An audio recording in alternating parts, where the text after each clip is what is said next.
Hello, everybody, and welcome. We are a week. We're a week. Hello, everybody, and welcome to some more NFL draft previews.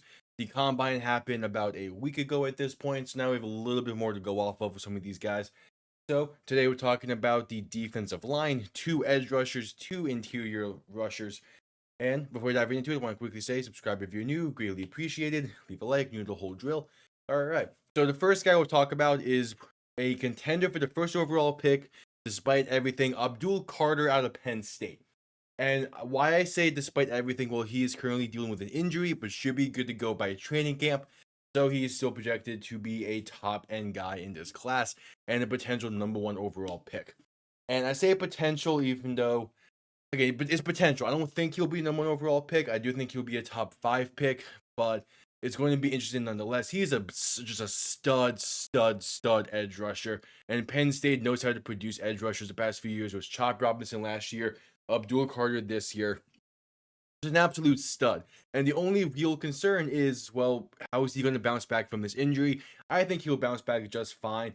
Again, he's expected to be back in time for training camp, so he's going to have training camp and preseason to really get back to the swing of things and the speed of the game and be 100% to go by the regular season, which is a big thing you would want. And again, just an absolute stud. He really can do it all from the edge position.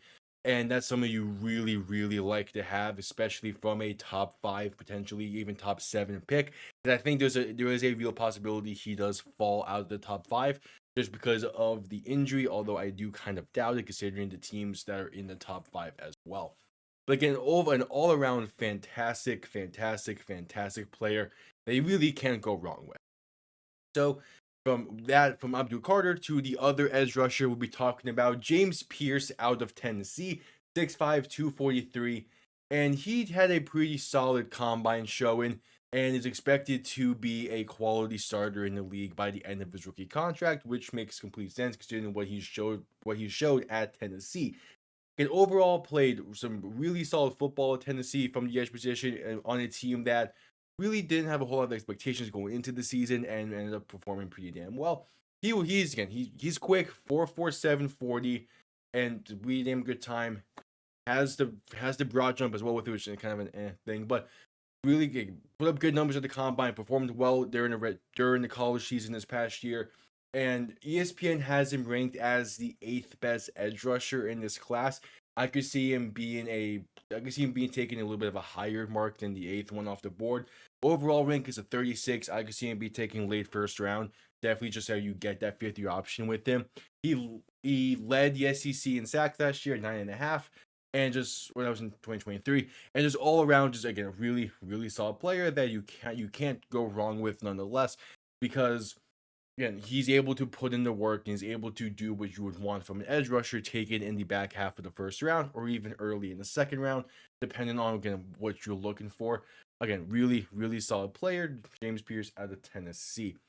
So the next guy we'll talk about moving into the interior of the offensive line, the number 1 ranked defensive tackle, Mason Graham out of Michigan, 6'3", 320, and also put up some pretty solid numbers at the combine with the expectation to be a potential day 1 starter for a team. Most likely not, though. You feel like he might take a year. And now at the combine, he didn't do a whole lot, but still did pretty solid with it.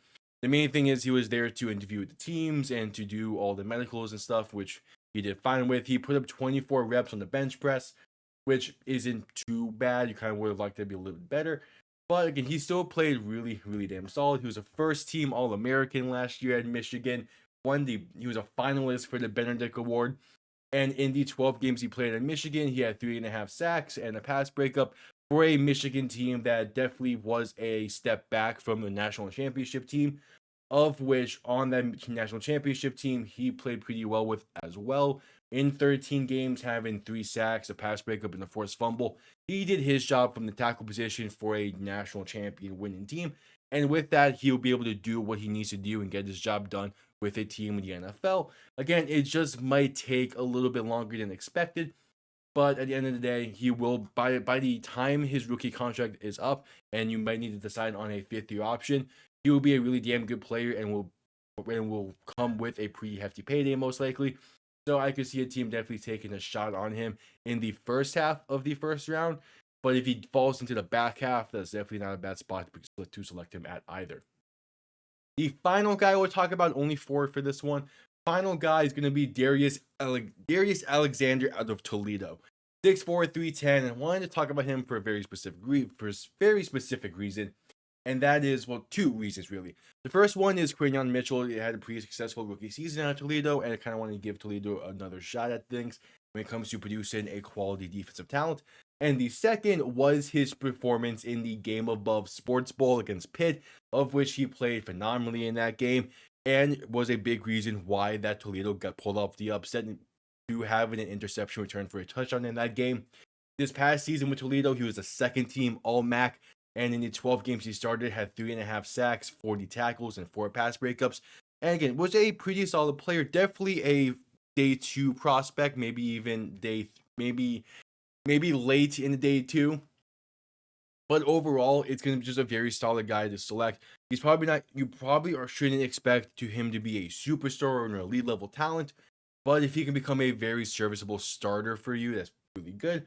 And again, just it's a developmental piece that a lot of teams feel like are going to take a look at, just what he can bring, and be willing to take a splash on him with a 3rd round pick. And through that, you might find yourselves having a little bit of a steal of a draft. Definitely someone I'm keeping my eye on as when we get into day 2. And if he falls into day 3, I'm not expecting him to be selected further than the 4th round, most likely. Maybe early 5th, but definitely won't be there in the back half of day 3, because he is a solid player who on paper should be a day 2 pick, but the NFL is weird like that. But yeah, so again, just want to talk about 4 guys real quick. So there you have it. Those are the defensive linemen for this upcoming NFL draft class. See you all next time. Have yourselves a pretty damn good one. Peace.